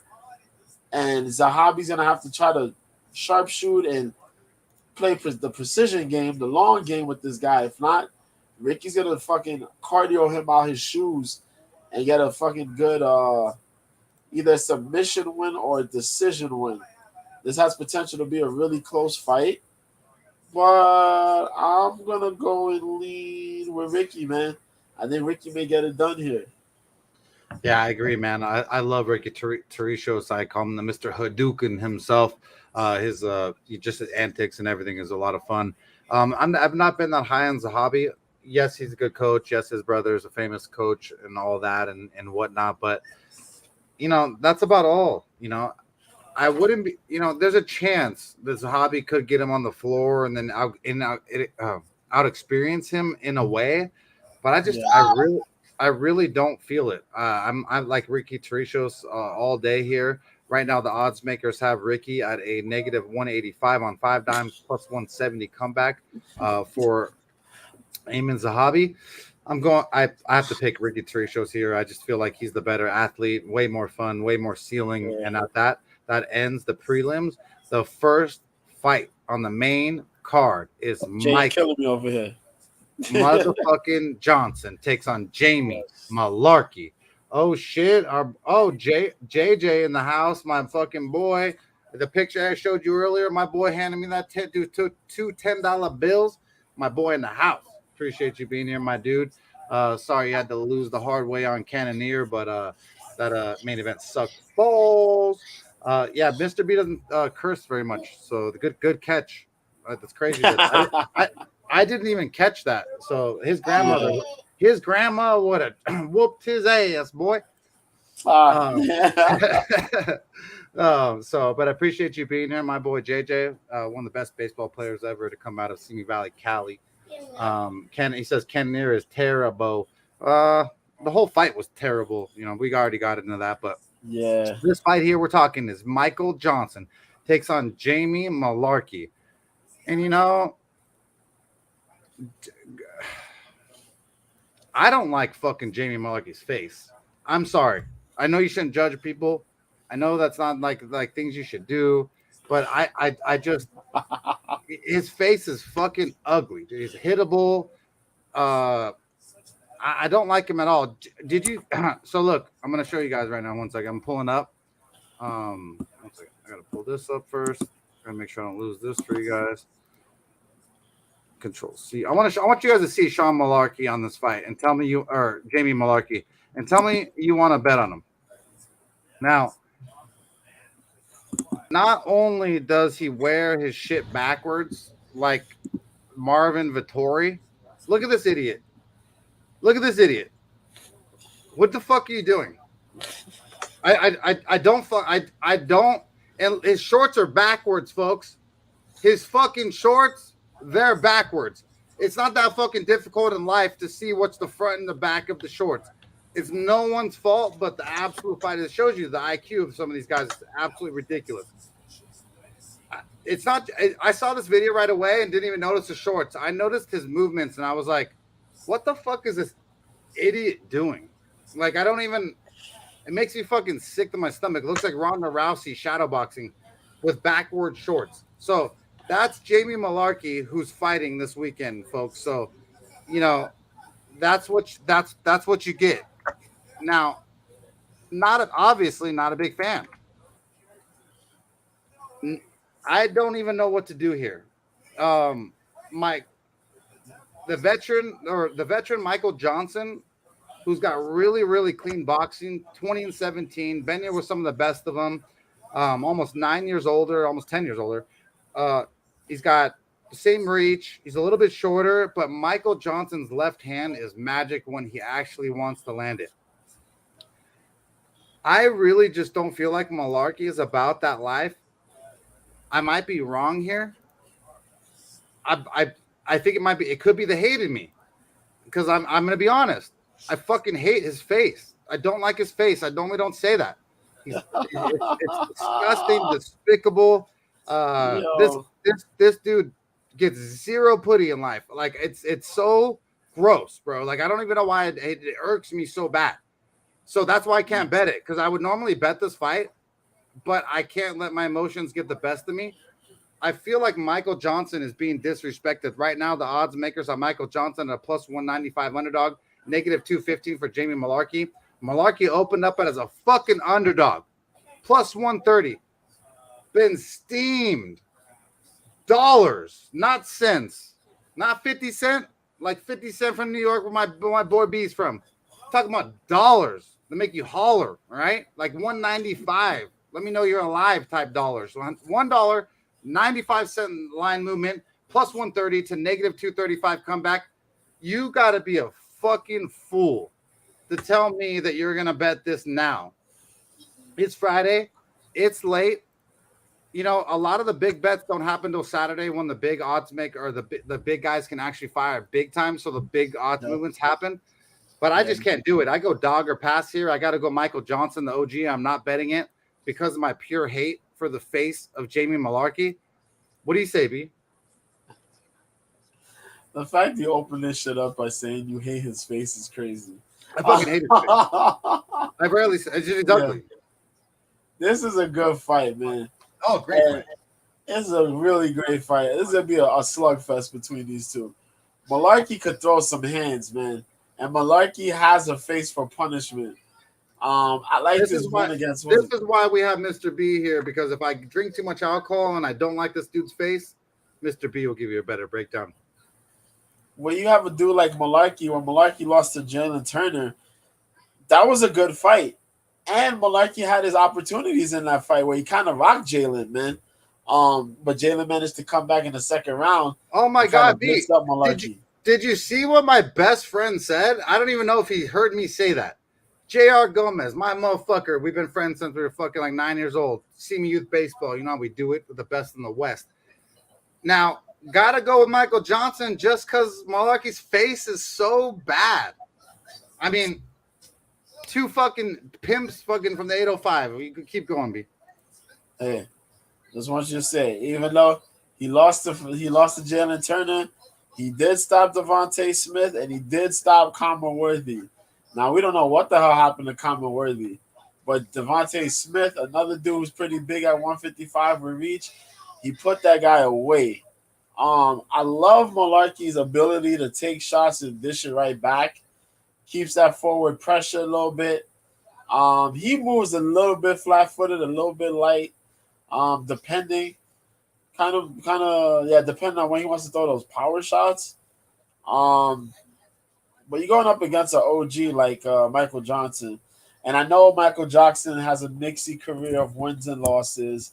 That man's been knocked out the last time by Josh Emmett. I get it.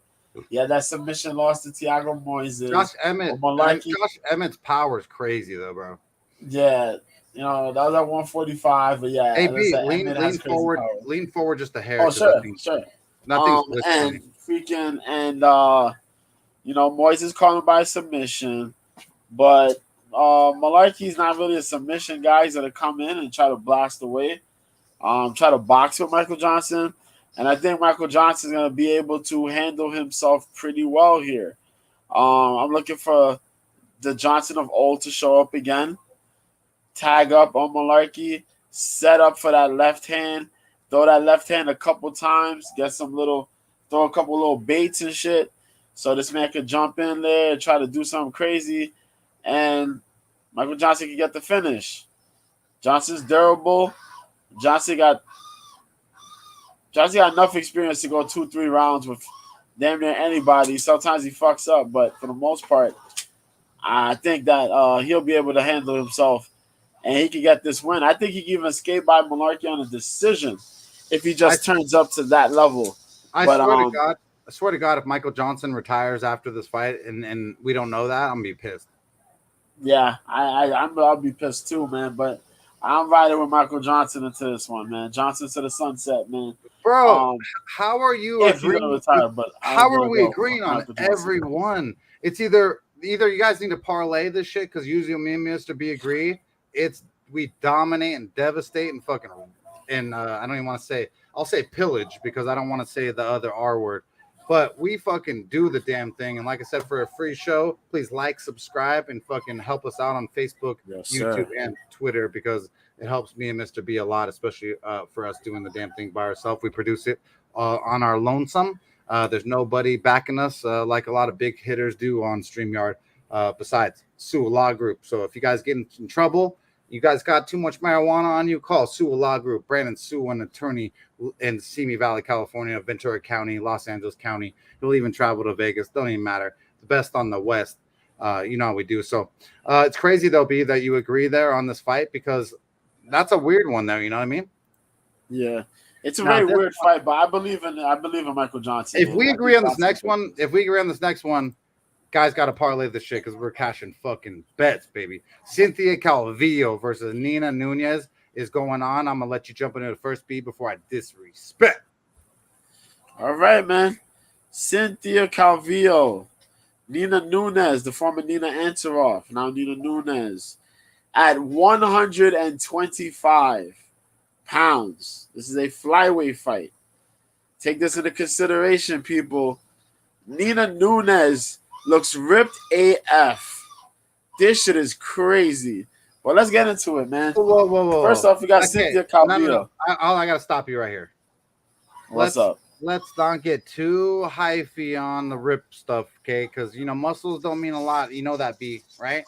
I'm ripped, too. If I showed you my six-pack, but then if you and I got in a fight, you fucking slam me on the ground, probably fucking smush me, So. Hey, I'm gonna take some things into consideration. One, Nina Nunez is ripped. Second, importantly, Cynthia Calvillo took almost the whole 2 hours to cut this weight to get to 126. That's the B that I love. That's the B that I love right there. Okay.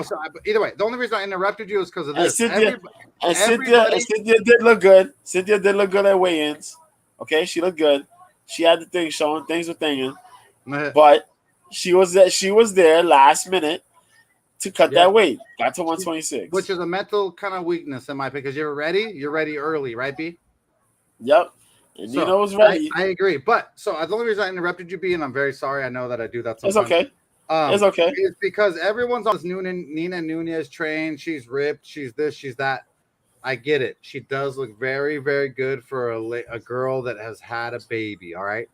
But knowing that my girl just had a baby 7 months ago, all right? Yeah. My lady is not the same girl as she was 7 months ago, or more like a year and 7 months almost, or whatever it is. It's a long time, right? Yeah. Now I'm Mike, volume. You cut the volume. Oh, sorry, I touched it. So I don't mean to sound chauvinistic or anything. Now, with Nina Nunez and Amanda Nunes, now who is the dominatrix of the two? Nunes, Amanda, the champion to me is the alpha, which would then make Nina Nunes a little, not inferior, but it's just so. I feel like Nina's taking so much time with the baby and if you really are with your kid, it's very hard to be the same person. Yes, she looks ripped, but that's because of the tough Ultimate Fighter because Amanda Nunes is the coach with Pena. She has the UFC Performance Center right next to her, but that's why I interrupted you, B. Sorry. Okay, that's cool. All right. So we are going to Cynthia Calvillo. Cynthia Calvillo is 9-4, B's like 34 years old, 5'4" with the 64-inch reach. Oh no, I'm about to pull out some stuff on you just now. Oh no, I know. I love you. 2-3. She's currently riding a 3-fight losing streak, where she lost to Andrea KGB Lee by corner stoppage in round 2. Thank you, Gary. That was back in November of last year. Corner stoppage. Jessica Andrade beat her by first round TKO.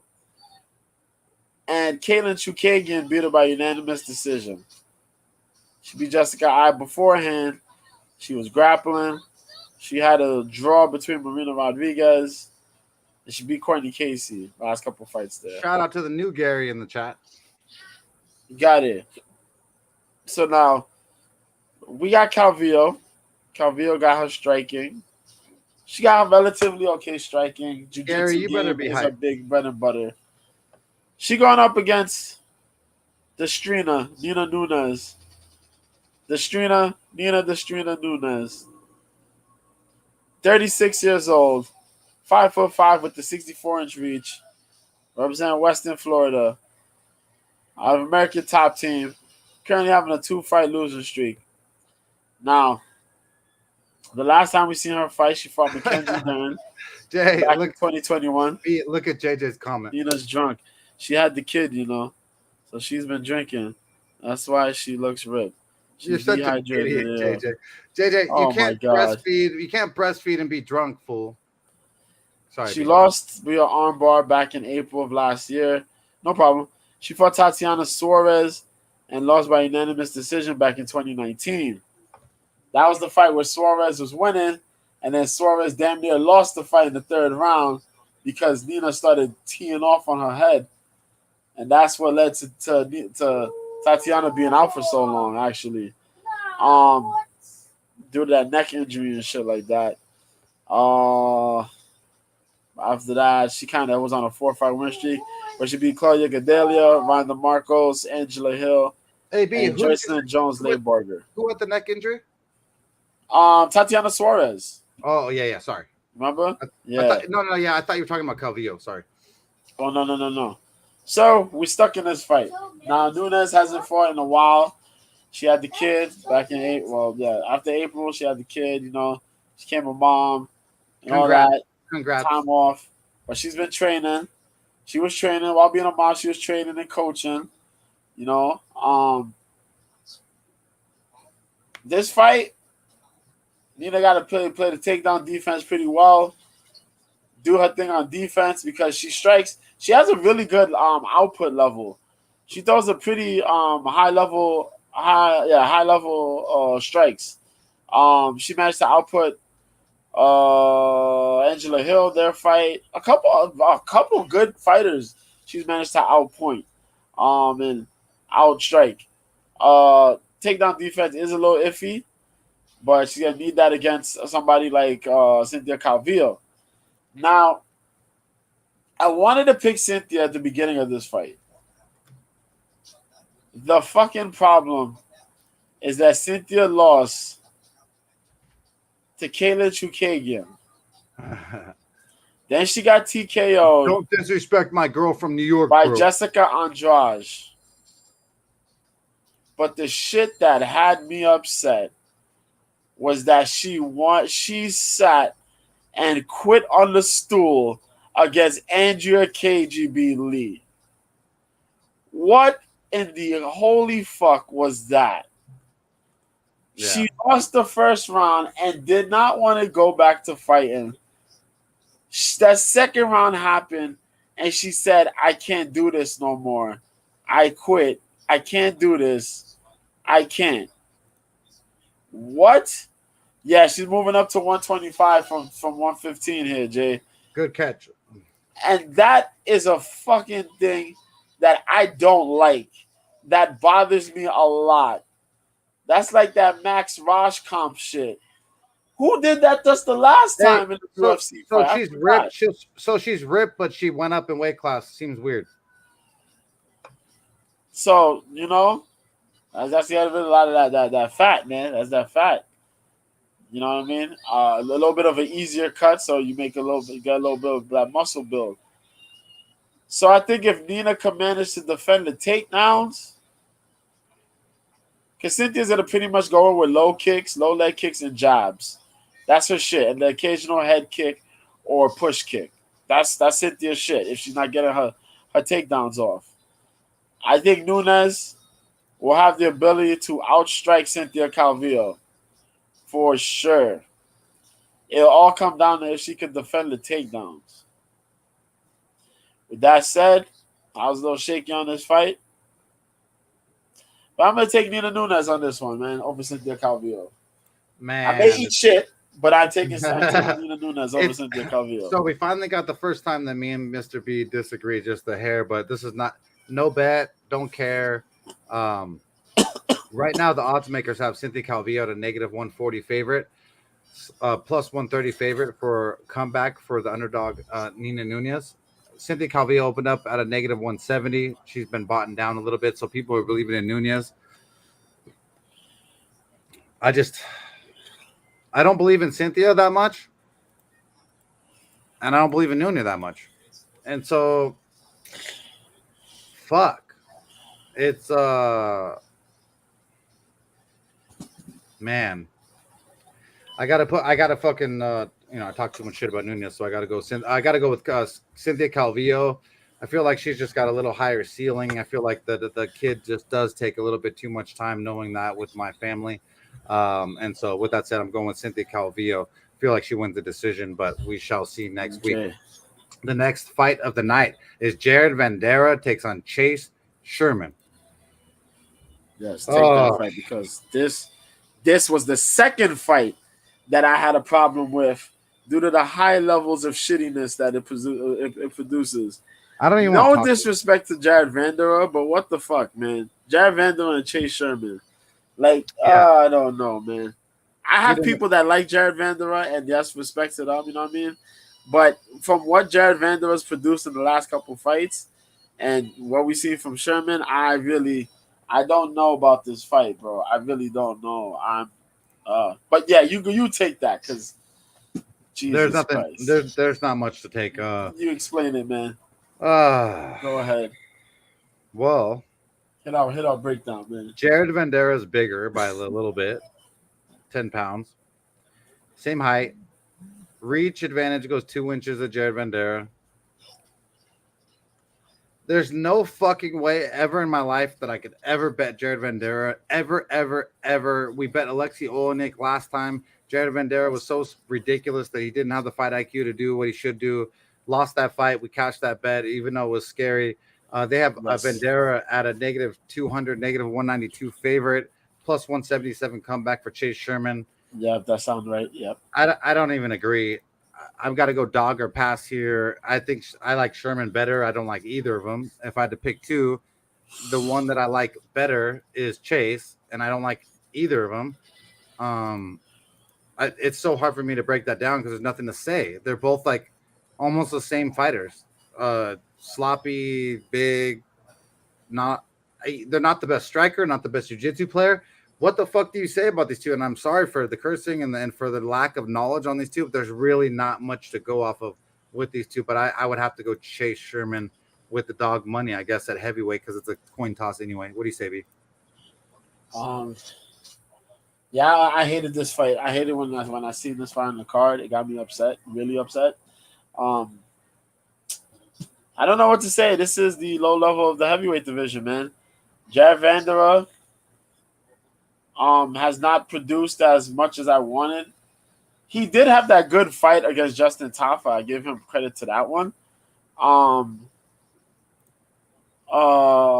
But other than that, nothing much, man. Possibly. He fought Hunsucker. To win the contract for the Contender Series.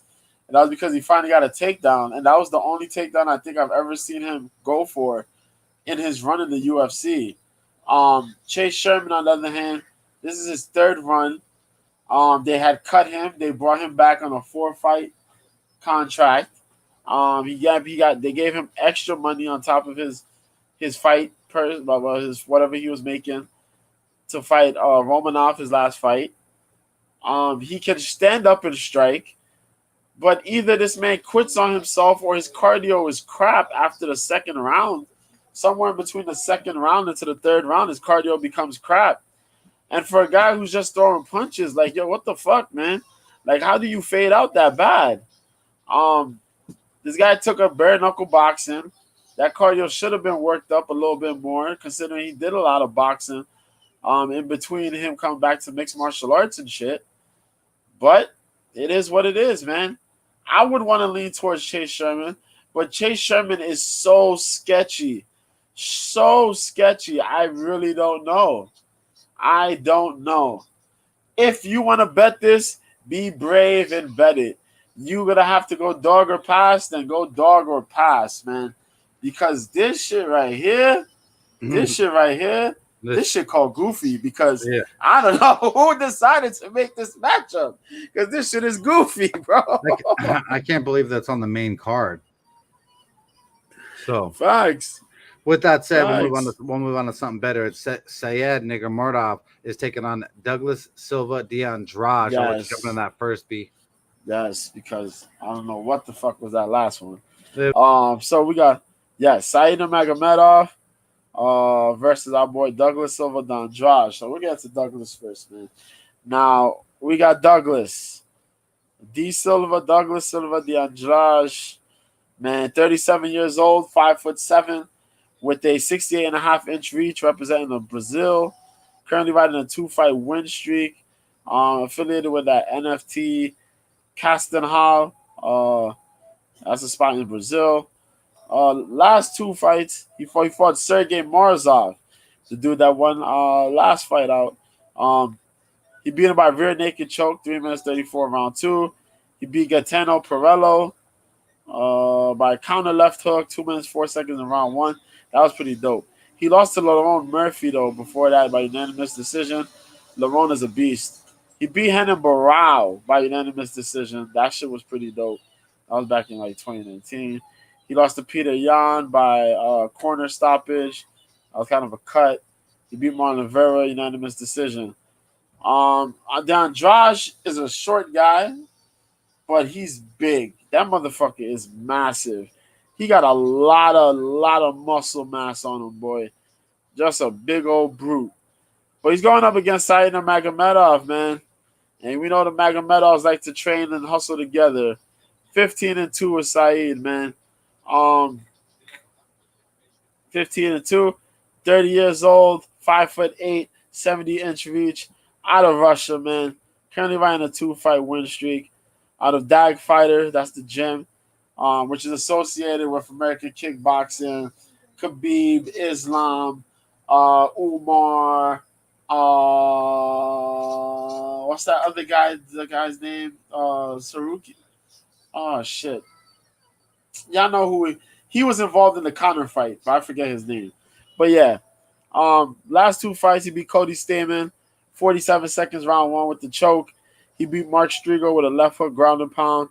He lost to Ronnie Barcelos by unanimous decision, though. He beat Ricardo Ramos, Justin Scoggins, and Luis Nogueira. The dude is solid, man. He's a really mix-up of the skill set of combat sambo, where he has good striking, really good wrestling, and the submission skills, man. This shit is gonna be rough. It's gonna be rough because Andrade's gonna look to piece him up. He's gonna have to defend takedowns, and Andrade is tough as fucking nails to stop. Said, Douglas is gonna have to push off those takedown attempts and just tag up on him.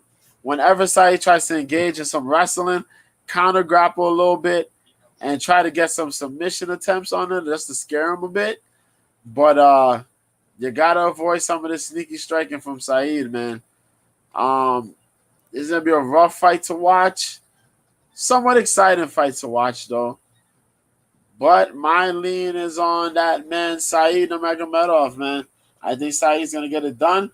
I think it'll be more by a decision or a late finish. If he gets a finish within like the first 2 rounds, oh shit. But I think it's a late finish or a decision, man. But Saeed Nurmagomedov. Yeah, I agree. It's a tough one, man. I mean, this is not the Nurmagomedov that you're thinking of in the sense that he's got better kicks than he does jiu-jitsu grappling. Wouldn't you say, B? A little bit, yeah. I think so. He's a little bit more well-rounded. Yeah, so he takes a couple more risks. Yeah, so than the others. with this one here, I definitely favor Sayed. I think that his all-around his training regimen is everything 7 years younger. He's an inch taller. He's an inch and a half inch reach advantage.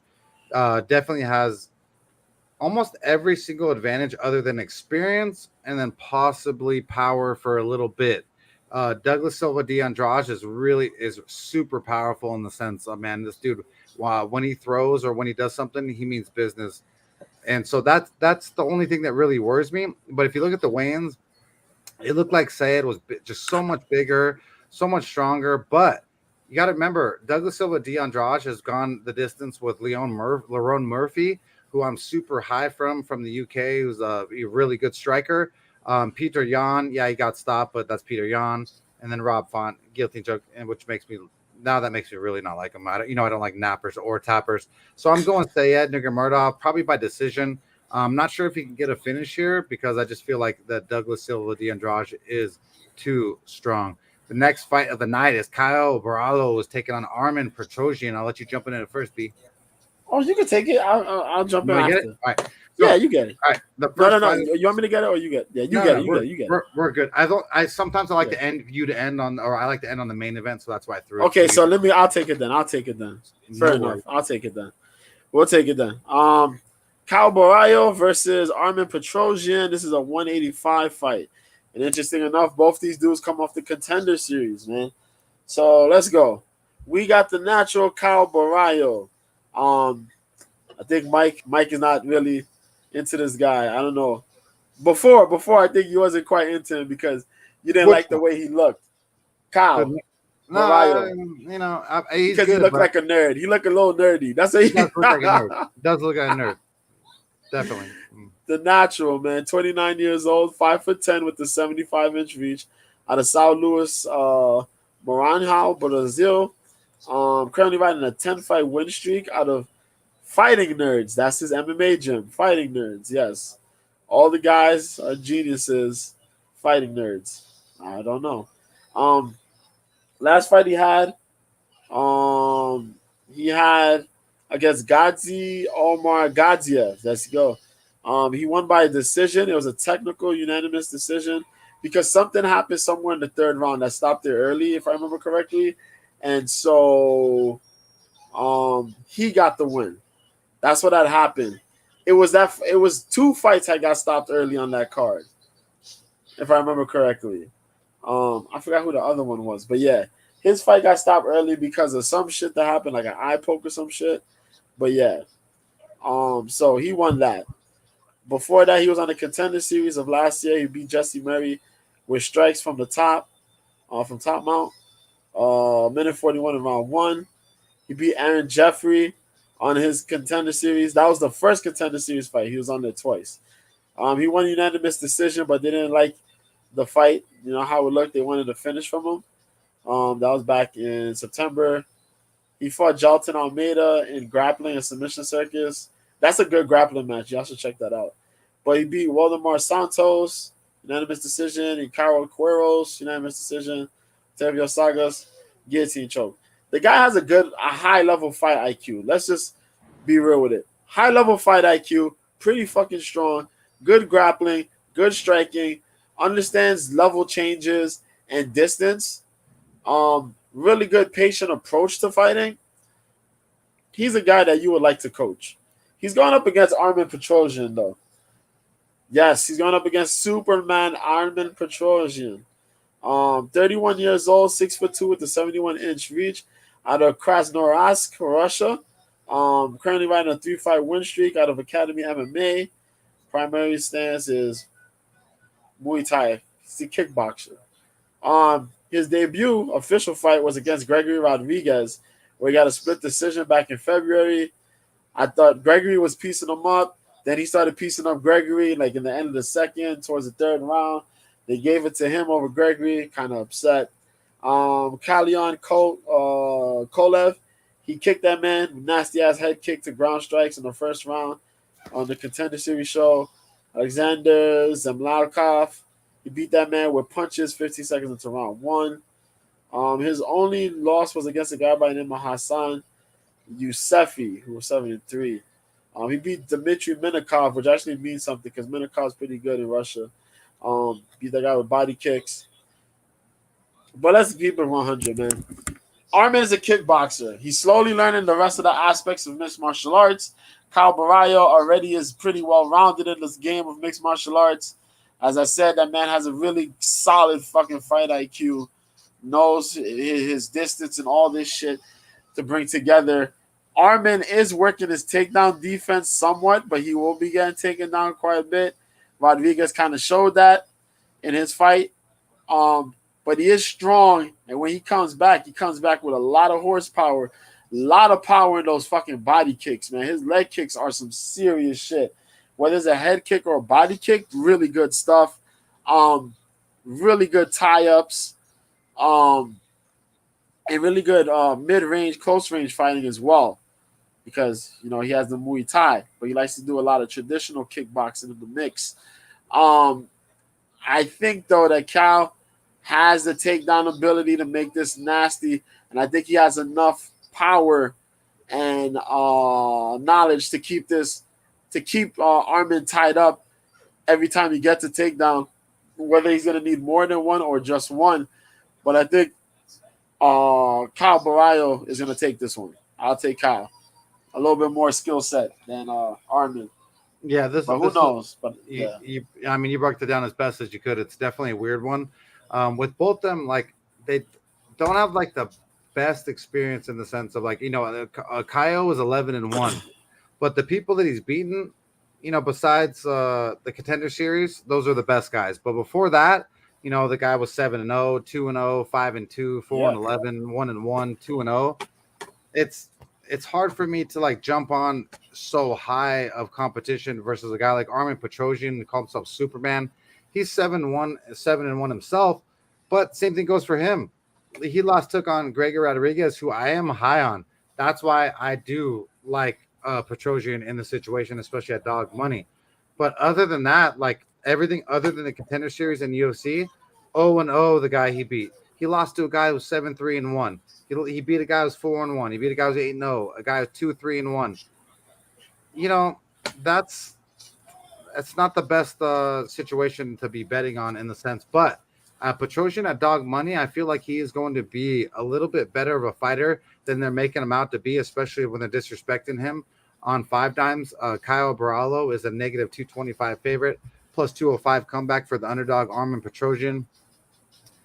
I just can't. I can't. It's like I like Kyle Barallo in the sense, but I just can't jump on that bandwagon, especially at the plus 205 for Armin Petrosian. So I got to go Armin Petrosian because of he defeated Gregory Robocop Rodriguez. That's impressive to me, and Kyle still is just a young buck. So we shall see. The next fight of the night is Rafael Dos Anjos takes on Rafael Fiziev. And this should be a strikers extraordinaire. You obviously got RDA, the fucking former veteran world champion, badass stud, and taking on the newcomer lightweight striking sensation that is Rafael Fiziev. It's the battle of the Rafaels. The Rafael Fiziev right now was 11-1. He called himself Ataman. He's 29 years young. He's 5'8" with a 71.5-inch reach. He's on a 5-fight win streak, fighting out of Phuket, Thailand, Muay Thai. He lost Tiger Muay Thai, to be specific. He last took on Brad Riddell. He won by wheel kick round 3. You know, and now that you see Jalen Turner fucking mince up Brad Riddell so fast, you see round 3 rounds it took him to beat him. It's like, it's not as good, but it was good. Then he took on Bobby Green, who's an absolute stud veteran. He won a unanimous decision. Hanato Moicano beat him left hook round 1. Mark Casey. Alex White, he's been in there with some good people, but he did lose his first fight in UFC versus Magomed Mustafa. And that does give you a little bit concerned, but I do really like Rafael Fiziev's striking. It's fucking amazing. His striking defense is really what I like, the way he ducks out of punches and kicks and whatnot. But he's taking on RDA, who's 31-13. He's 37 years old. He's 5'8" with a 70-inch reach. He's on a 2-fight win streak fighting out of King's MMA. This dude has been in there with the best of them. Donald Cerrone, Cowboy, Felder, Chiesa, Edwards, Lee, Usman, his decision, Leon Edwards' decision loss. So he's already seen kind of the biggest and best of that there is to offer. The odds makers are disrespecting RDA a little bit right now. They opened up Fiziev at a negative 200, plus 185 comeback on 5 dimes for RDA. I have that. When a veteran has some gas left in the tank, I usually like to select the person. But man, Rafael Fiziev striking is that extraordinaire, where I really do like him, and I've been high on him in the past, and so I got to continue being high on him. And I think that Fiziev is the real deal when it comes to his striking, and he wins the decision. What do you say, B? Ooh, Rafael Fiziev, RDA, man. Oh shit. Oh man, no. I want to take RDA. I just like he's shown me lack of volume and urgency, so I can't. This is an interesting fight. Real good fight, real good main event. And I feel you on the urgency part, but one of the craziest things I like to put up as consideration here, this is a 5-round fight. This is a 5-round fight. And I like 5-round RDA, man. Because with 5-round RDA, you get the moments where he tends to ease up off the gas a little early and press strong in the last couple rounds for a finish. Which that means if RDA is coming in like that, RDA is going to try to pressure Fiziev's head off. And I know Fiziev has ill striking skills. Tiger Muay Thai professional. I understand.